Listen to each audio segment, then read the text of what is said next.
Hello friends, welcome to Sports All Rounder YouTube channel. காபடி தான் begat twelve தான் தமிழ் தலைவாசா தட்டுறோ தொக்குறோம் உன்னால் முடியும் தம்பி தம்பி நம்மளால முடிஞ்ச டானிக் கொடுத்துட்டே இருப்போம் கான்ஃபிடன்ஸ் எஸ். இன்னைக்கு மேட்ச் இருக்குல்ல தமிழ் தலைவாஸ் யூபி தான் 9 மணிக்கு. அதோட ப்ரிவியூலாம் ஆல்ரெடி போட்டாச்சு. பார்க்காதவங்க போய் பார்த்துருங்க. பவன் தமிழ் தலைவாஸ் வராராமான்னு நிறைய பேர் கேட்டீங்க. அதை பற்றி நான் டீட்டெயிலும் சொல்லியிருக்கோம். பார்க்காதவங்க பார்த்து டக்குன்னு சொல்லுங்கள். இந்தியா பாகிஸ்தான் மேட்ச் இந்தியா ஜெயிச்சது போட்டிருக்கோம். எனக்காக பார்த்துட்டு கமெண்ட் லைக் போட்டிருங்க. இன்றைக்கி மேட்ச்சுக்கு வந்துடுவோம். தமிழ் தலைவாஸ் இது வரைக்கும் 7 மேட்ச் விளையாண்டோம்.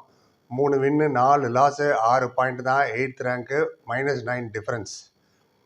யூபி வந்து நம்மளோட ஒரு மேட்ச் கம்மியாக விளையாடிருக்காங்க. ஆமாம், 6 match 2 win 4 loss 4 point 10th rank 34 difference minus. Yes, top 8 தான் குவாலிஃபை ஆகும். 4 பேருக்கு தான் சான்ஸ் கிடையாது. எல்லாருக்குமே லிட்டரலி சான்ஸ் இருக்குது. குஜராத் ஒன்று ஜெயிச்சாலும் நெக்ஸ்ட் மேட்ச்சில் லைனாக ஜெயிச்சாங்கன்னா இன்னும் 2-3 மேட்ச்சுக்கு அப்புறம் ஒரு தெளிவு கிடச்சிடும் யார் யார் எங்கே இருக்காங்க. தமிழ் தலைவாஸ் கடந்த 2 மேட்சை சரியில்லை பெர்ஃபார்மன்ஸு. இன்றைக்கி யூபி அதாஸ் கூட மேட்ச்சு பார்ப்போம். அண்ட் இதை விட்டால் செப்டம்பர் 27 கிட்டத்தட்ட 5 நாள் கேப் இருக்குது. ஜெய்ப்பூர்லேயே தான் ஜெய்ப்பூர் கூட மேட்ச்சு. இவர் நம்ம அர்ஜுன் தேஷ்வாட ஃபார்மர் டீமு. அதை விட்டு அதுக்கப்புறம் 4 நாள் கேப். அக்டோபர் 1 தான். அதுவும் சென்னை வந்துடுவாங்க. ஜாலி தான். மெட்ராஸில் மும்பா கூட மேட்ச்சு அக்டோபர் 1 ரைட்.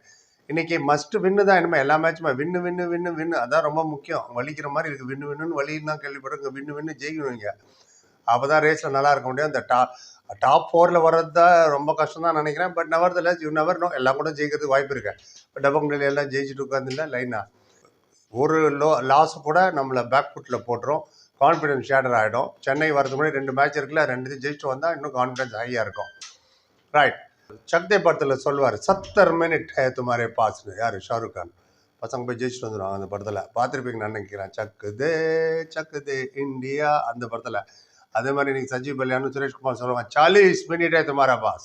40 நிமிஷம் இருக்கும் உங்ககிட்ட, போ விளையாடு, திறமையை காட்டு, வாழ்க்கையில் முக்கியமான 40 நிமிஷம் அப்படின்ற மாதிரி ஒவ்வொரு மேட்ச் அதே மாதிரி திங்க் பண்ணிட்டு ப்ரொஜெக்ட் பண்ணி போயிட்டே தான் இருக்கணும். ஓகே, என்ன திருப்பி ஹிந்தி பேசுகிறேன்னா சுரேஷ்குமார் தான் அங்கே ப்ரெஸ் கான்ஃபரன்ஸ் ஹிந்தி பேசுகிறாரு.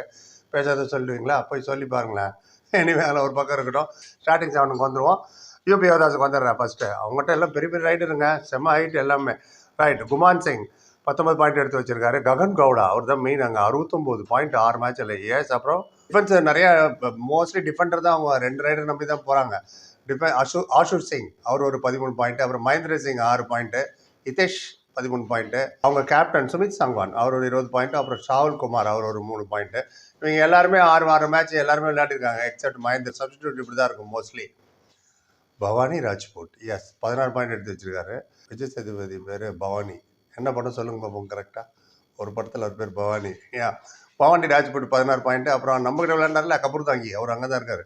ஒரு பாயிண்ட் தான். பாவம், எங்கே போனாலும் ஒரு சான்ஸ் தர மாட்டாங்கப்பா. அங்கேயும் ஒரு 4 மேட்ச் விட்டு வந்திருக்காரு. ஒரே ஒரு பாயிண்ட் தான். அது இல்லாமல் அவங்ககிட்ட சுரேந்தர் கில், கங்காராம், கேஷவ் குமார் அவங்களாம் இருக்காங்க. அது அவங்க பார்த்து டிசைட் பண்ணிப்பாங்க. நம்ம பக்கம் வந்துடுவான்.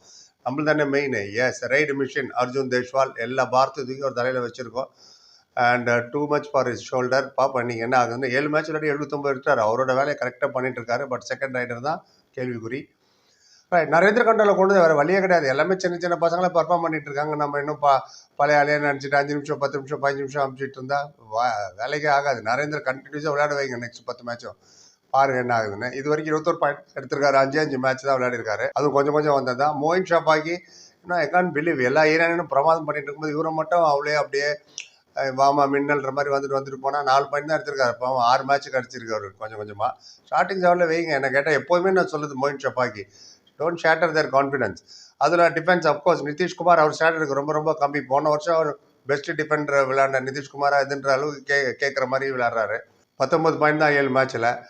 அண்ட் அருள் நந்தா பாபு கன்ஃபார்மாக க்ளோஸ் யுவர் ஐஸ், கண்ணை மூடிட்டு ஏற்றிருங்க. அவர் 6 பாயிண்ட் எடுத்திருக்காரு. ரைட்டு நிறைய செம பிளேயர் அவர். போன மேட்ச்சில் எப்படி சுறுசுறுப்பாக இருந்தார். அப்புறம் ரோனக் அண்ட் அஷிஷ் பிரிக்காதீங்க இந்த ஜோடியை. போன மேட்ச்சில் பிரிச்சிங்க, என்ன காரணம்னு எனக்கு புரியல. ரோனக் 16 பாயிண்ட்டும் அஷிஷ் ஒரு 11 பாயிண்ட் எடுத்து வச்சிருக்காரு. சப்ஸ்டிடியூட்டில் அப்வியஸ்லி அனுஜ் கவுடே, இமான்ஷு ஆல்ரவுண்டர் அங்கே வச்சிருக்க. வேணுங்கும் போது அவர் யூஸ் பண்ணிங்க. 19 பாயிண்ட் எடுத்து வச்சிருக்காரு 7 மேட்ச்சில். ரோஹித் பெனிவல் அதான் பேப்பர் அவங்க தான் 3 out of 3 பாயிண்ட்ஸ் சொல்கிறேன். அதே மாதிரி தருண் அண்ட் யோகேஷ் யாதவ். தருண் ஒரு மேட்ச் விளையாடலன்னு நினைக்கிறேன் இது வரைக்கும். யோகேஷ் யாதவ் எஸ் அவர் ஒரு ரைடரு. அவர் ஒரு 3 பாயிண்ட் 2 மேட்ச்சில் கொஞ்சமாக அமிச்சது தான். அர்ஜுன் தேஷ்வால் மட்டும் தான் ஃபுல் மேட்ச் விளையாட மாதிரி தெரிஞ்சது இல்லை. எல்லாம் இந்த ஹோல் சொன்ன 12 பேரில். And to certain extent Nitish Kumar தான் நினைக்கிறேன் எல்லாத்தையும். அண்ட் ரோனக் எனிவே பார்க்கலாம். ஆல் த பெஸ்ட் சொல்லுவோம், வாழ்த்து சொல்லுவோம். நம்மளோட வேலை தானே தட்டுறோம் தூக்குறோம் உன்னால் முடியும் தம்பின்னு சொல்லிட்டு முடிச்சுக்கிறேன். உங்கள் கருத்து என்ன, ஜெயிப்போமா இல்லையா, எத்தனை பாயிண்ட் டிஃபரன்ஸில் ஜெயிப்போம், இல்லைன்னா என்ன ரிசல்ட் இருக்குன்னு சொல்லுங்கள். கரெக்டாக சொல்கிறாங்களா ரிவ்யூ வீடியோவில் உங்கள் பேரை சொல்கிறேன். பொறுமை பார்த்து எத்தனை பேருக்கு நன்றி. Like, comment, share and subscribe. சந்திக்கிறேன். Thank you so much.